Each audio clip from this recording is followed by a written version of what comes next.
Saya tinggalkan Kristen, masuk ajaran Islam karena takut dengan ayat itu. Laqad kafara allazina qalu innallaha masihub nu Maryam. Kafirlah orang-orang yang berkata Isa anak Maryam adalah Tuhan selain Allah.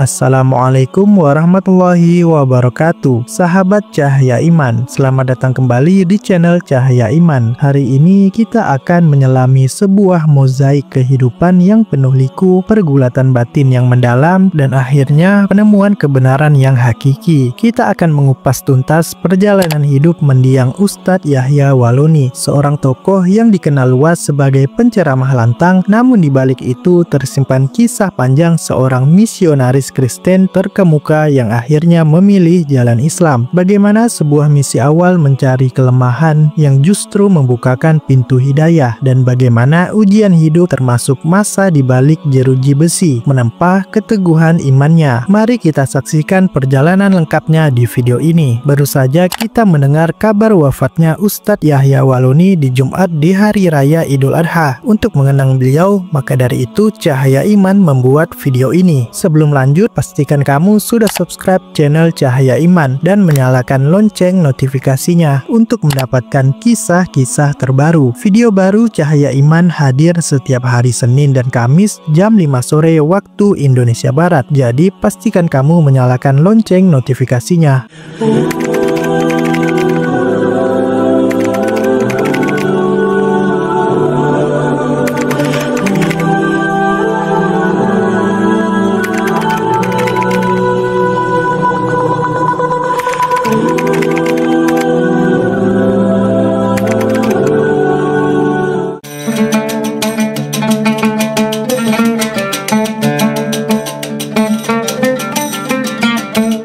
Lahir dengan nama Yahya Yopi Waloni di Manado, Sulawesi Utara pada tanggal 30 November 1970.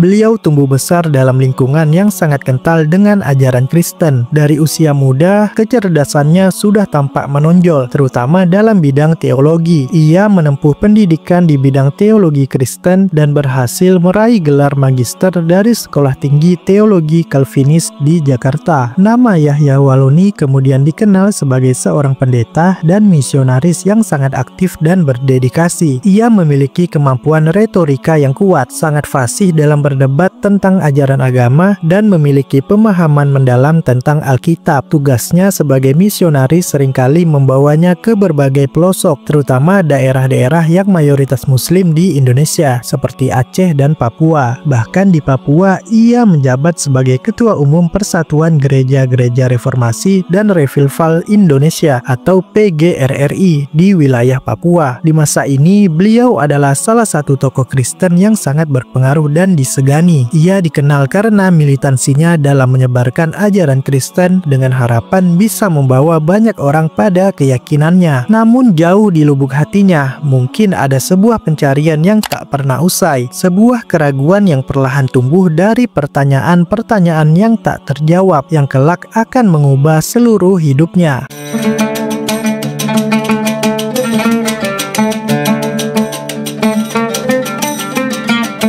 Meskipun berada di puncak karir sebagai pendeta dan misionaris, perjalanan spiritual Yahya Waloni mulai mengalami gejolak yang dahsyat. Ini bukan sekedar rasa penasaran akademis biasa, melainkan sebuah pergumulan batin yang intens dan menyakitkan. Beliau seringkali menceritakan bagaimana awal ketertarikan pada Islam bukanlah untuk memeluknya, melainkan untuk mencari kelemahan dan celah dalam ajaran Al-Quran dan Islam, yang kemudian akan digunakan dalam debat-debat teologi dan misi kristenisasi yang lebih efektif. Beliau mulai membaca Al-Quran terjemahan, hadis, dan kitab-kitab tafsir dengan niat untuk menyerang Islam. Namun yang terjadi justru di luar dugaannya. Setiap ayat yang ia baca, setiap ajaran yang ia dalami bukannya menemukan kelemahan, melainkan menghadirkan jawaban atas pertanyaan-pertanyaan yang selama ini mengganjal dan tak pernah terjawab dalam keyakinan lamanya. Ia seringkali menyebutkan bahwa semakin ia mencoba mencoba mencari kesalahan ajaran Islam, semakin ia menemukan kebenaran yang logis dan menenangkan. Salah satu poin krusial yang ia temukan adalah tentang konsep ketuhanan atau tauhid. Islam dengan konsep keesaan Allah Subhanahu wa Ta'ala yang mutlak dirasa lebih logis dan konsisten dibandingkan konsep Trinitas yang ia yakini sebelumnya. Beliau mencari bukti-bukti Trinitas dalam Alkitab yang benar-benar otentik dan tegas, namun justru menemukan banyak kontradiksi dan tafsiran yang berlapis-lapis. Ia juga terpesona dengan ajaran Islam tentang keadilan, kesetaraan di hadapan Allah tanpa memandang ras atau strata sosial, kesederhanaan ritual, dan tuntunan hidup yang komprehensif dari bangun tidur hingga tidur lagi, yang ia rasa telah hilang atau terdistorsi dalam keyakinan sebelumnya. Pergolakan batin ini memuncak dalam momen-momen sunyi dalam perenungan mendalam. Ia merasa jiwanya ditarik antara kebenaran yang ia temukan dan dunia yang ia miliki sebagai seorang pendeta tersohor. Ini adalah ujian keimanan yang sesungguhnya, namun hidayah Allah Subhanahu wa Ta'ala bekerja dengan caranya sendiri, menerangi hati yang tulus mencari kebenaran. Pada tanggal 11 Oktober 2004, di sebuah momen yang ia ceritakan penuh haru, Yahya Yopi Waloni mengucapkan 2 kalimat syahadat dan resmi memeluk Islam. Beliau memilih nama Islam Yahya untuk dirinya sendiri.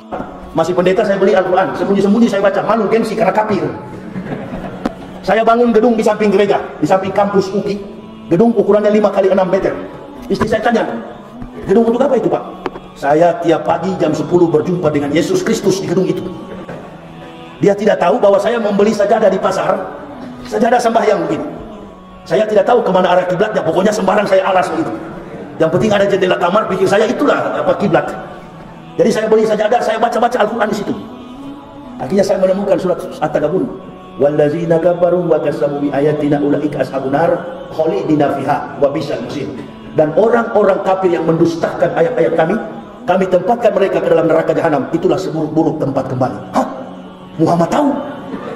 Saya pikir itu Al-Quran Nabi Muhammad yang buat. Jadi saya kaget baca Al-Quran, Muhammad tahu kelakuannya para pendeta yang suka memalsu-malsukan ayat-ayat kitab.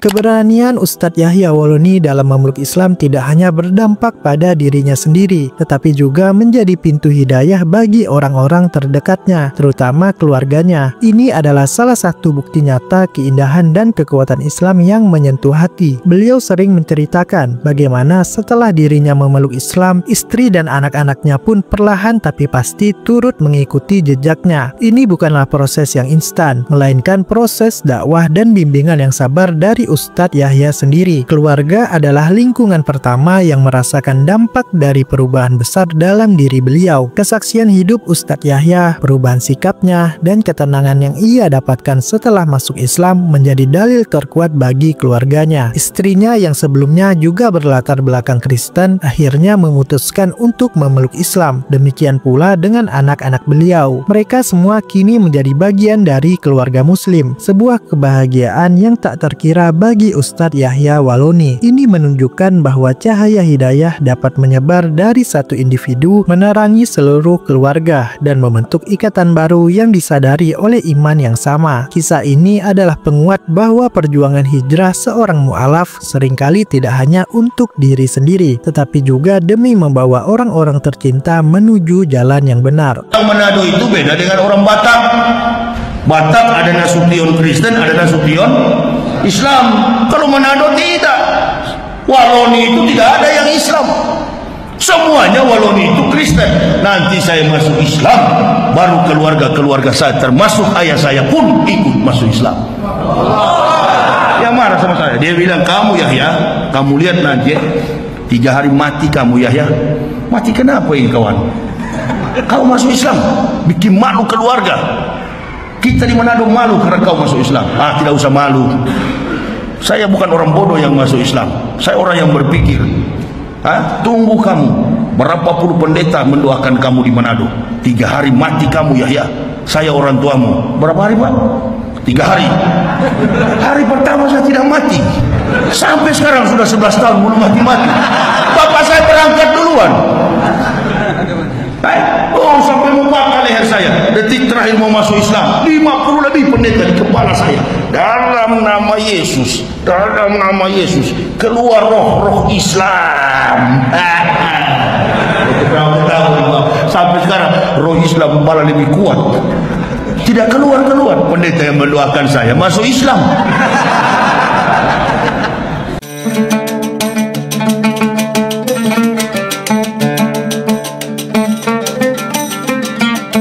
Keputusan Ustadz Yahya Waloni memeluk Islam bukanlah tanpa konsekuensi besar. Ia harus kehilangan segalanya secara duniawi. Dari seorang pendeta terkemuka yang hidup cukup, berkecukupan, dan memiliki jemaat serta pengaruh besar, ia harus kembali mulai dari nol. Ia kehilangan status, pekerjaan, dan sebagian besar jaringannya di komunitas lama. Bahkan ia sempat mengalami kesulitan ekonomi yang signifikan, hidup dalam kesederhanaan yang drastis dibandingkan sebelumnya. Namun hal itu tidak sedikit pun menyurutkan tekadnya. Dengan ilmu yang telah ia pelajari, baik dari agama lamanya maupun Islam, ia mulai berdakwah. Awalnya ia berdakwah di masjid-masjid kecil, majelis taklim, dan komunitas muslim yang mau menerimanya. Gaya dakwahnya yang lugas, blak-blakan, dan seringkali menggunakan perbandingan antara ajaran Kristen dan Islam berdasarkan Alkitab dan Al-Quran dengan cepat menarik perhatian. Dalam masa-masa awal ini, Ustadz Yahya Waloni sering menghadapi banyak tantangan. Selain tekanan ekonomi, ia juga menerima penolakan keras dari sebagian keluarga besarnya yang tidak menerima keputusannya. Namun, ia juga mendapatkan dukungan dari penerimaan hangat dari umat muslim yang kagum dengan keberanian dan keteguhannya. Ia membuktikan bahwa hidayah jauh lebih berharga daripada harta dan kedudukan duniawi. Perlahan ia mulai membangun reputasi sebagai seorang mu'alaf yang berani, memiliki pemahaman mendalam tentang perbandingan agama, dan tulus dalam berdakwah.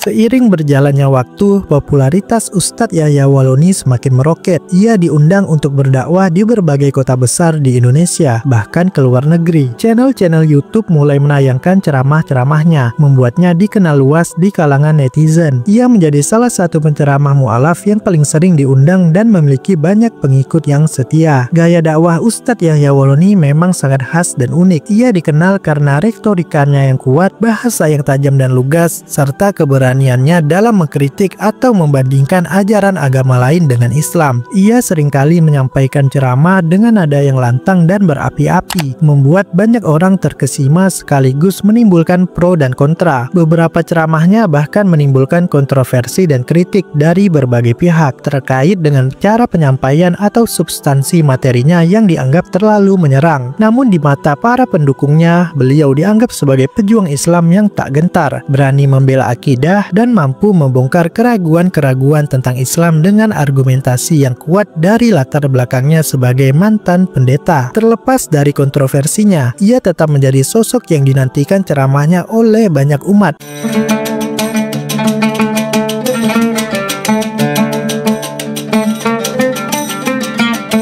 Perjalanan dakwah Ustadz Yahya Waloni tidak selalu mulus akibat gaya dakwahnya yang lantang dan beberapa pernyataannya yang dinilai kontroversial. Beliau akhirnya terjerat kasus hukum. Pada tanggal 22 Juli 2021, beliau ditangkap oleh pihak kepolisian terkait dugaan kasus ujaran kebencian berdasarkan sara dan penodaan agama. Penangkapan dan proses hukum ini menjadi ujian berat bagi Ustadz Yahya Waloni. Beliau kemudian divonis penjara. Masa-masa di balik jeruji besi ini menjadi fase lain dalam kehidupannya yang penuh cobaan. Dari seorang penceramah yang bebas bergerak dan bersuara, ia harus menghadapi keterbatasan ruang dan waktu. Namun seperti yang sering terjadi pada hamba Allah yang beriman, ujian ini justru menempa jiwanya. Di dalam penjara, Ustadz Yahya Waloni tetap menunjukkan keteguhan imannya. Beliau tetap beribadah, menguatkan diri, dan bahkan menurut beberapa laporan tetap berdakwah di lingkungan tahanan. Pengalaman ini mungkin semakin memurnikan niat dakwahnya dan memperkuat keyakinannya bahwa setiap musibah adalah bagian dari takdir Allah dan mengandung hikmah tersendiri. Beliau akhirnya bebas pada bulan Februari 2022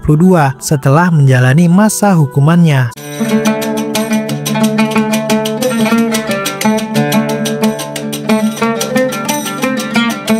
Setelah bebas dari penjara dan kembali berdakwah, Ustadz Yahya Waloni terus berjuang menyebarkan ajaran Islam meskipun dengan kondisi kesehatan yang mulai menurun. Beliau ingin memaksimalkan sisa waktu yang diberikan oleh Allah sebaik mungkin. Namun takdir telah ditetapkan. Kondisi kesehatan Ustadz Yahya Waloni terus memburuk akibat komplikasi penyakit. Pada hari-hari terakhirnya, beliau menjalani perawatan intensif di rumah sakit. Keluarga dan kerabat terus mendampingi, berharap kesembuhan dari Allah Subhanahu wa Ta'ala. Namun penyakit tak bisa menyurutkan semangat Ustadz Yahya Waloni untuk terus berdakwah. Dan Masya Allah, Allah hadiahkan akhir hidup yang sungguh indah, istimewa, dan penuh makna. Beliau wafat pada hari yang mulia, yaitu Hari Raya Idul Adha 1446 Hijriah, lebih tepatnya pada tanggal 10 Zulhijjah 1446 Hijriah yang jatuh pada 16 Juni 2025 kemarin di hari Jumat. Ustadz Yahya Waloni meninggal dunia saat menyampaikan khutbah sholat Jumat di Masjid Darul Falah di Kota Makassar, Sulawesi Selatan. Ustadz Yahya Waloni yang tidak sadarkan diri sempat dilarikan ke rumah sakit umum Bahagia, tapi nyawanya tidak tertolong. Menurut saksi mata, pada momen khutbah tersebut, Ustadz Yahya mulanya menyampaikan khutbah dengan penuh semangat tentang ketauhidan. Namun saat khutbah kedua, suara Ustadz Yahya mulai melemah dan akhirnya jatuh dan tak sadarkan diri. Ustadz Yahya sempat duduk di mimbar hingga badannya ambruk. Jamaah tidak ada yang curiga dengan kondisi kesehatannya karena beliau seperti biasa bersemangat dengan suara lantangnya. Meninggal di hari raya besar umat Islam saat umat sedang merayakan ketaatan dan pengorbanan, dan dalam kondisi khutbah menyampaikan ayat-ayat Allah. Tentu merupakan sebuah husnul khotimah, insya Allah, akhir yang baik yang didambakan setiap muslim. Pemakaman Ustadz Yahya Waloni digelar sederhana di Kampung Cilimus, Desa Darangdan, Purwakarta, Jawa Barat. Pemakaman beliau diiringi ribuan jamaah. Kabar duka ini menyelimuti hati banyak pihak, terutama para pengikut, murid-murid, dan umat muslim yang mengenalnya, termasuk para ustadz. Salah satunya Ustadz Abdul Somad. Beliau di Instagramnya memposting gambar saat Ustadz Yahya Waloni membela Ustadz Abdul Somad saat terkena masalah.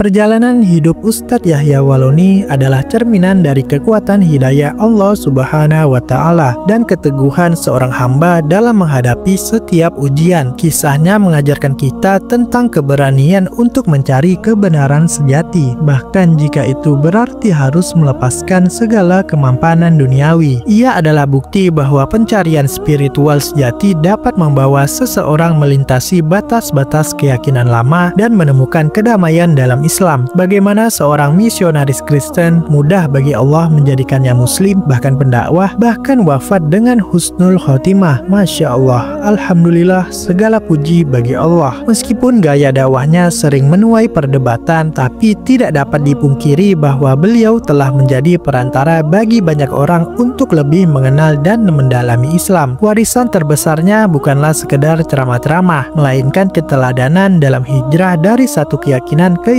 keyakinan lain demi mencari hakikat kebenaran. Ia membuktikan bahwa Islam itu universal, dan ia adalah contoh nyata bagaimana Allah Subhanahu wa Ta'ala membimbing siapa saja yang dikehendakinya menuju cahaya iman, bahkan melalui jalan yang penuh liku dan ujian, dan menutup lembaran hidupnya di hari yang mulia. Semoga segala amal ibadah beliau diterima di sisi Allah Subhanahu wa Ta'ala, segala hilafnya diampuni dan ditempatkan di antara orang-orang yang soleh di sisi Allah. Dan semoga kisah hidupnya yang luar biasa ini menjadi inspirasi bagi kita semua untuk senantiasa menguatkan iman, berani berada di jalan yang benar, dan mengambil hikmah dari setiap episode kehidupan. Kami akan bersyukur aroma kematian kami dicaci maki oleh kafirun wal munafik. Nggak apa-apa, tapi jangan sampai kematian kami dicaci maki oleh orang-orang yang takwa. Kalau kami dicaci maki oleh orang-orang munafik, maka kematian kami adalah husnul khotimah. Demikianlah sahabat Cahaya Iman, rangkuman kisah hidup lengkap Ustadz Yahya Waloni. Semoga video ini bermanfaat dan menambah keimanan kita semua. Jangan lupa untuk like, sampaikan pendapat kamu di kolom komentar, dan share video ini ke keluarga dan kerabat kalian. Dan bagi yang belum subscribe, mari bergabung dengan keluarga Cahaya Iman untuk mendapatkan kisah-kisah pencerahan lainnya. Video baru di Cahaya Iman tayang setiap Senin dan Kamis jam 5 sore waktu Indonesia Barat. Jadi pastikan kamu menyalakan lonceng notifikasinya. Terima kasih sudah menonton. Sampai jumpa di video berikutnya. Wassalamualaikum warahmatullahi wabarakatuh.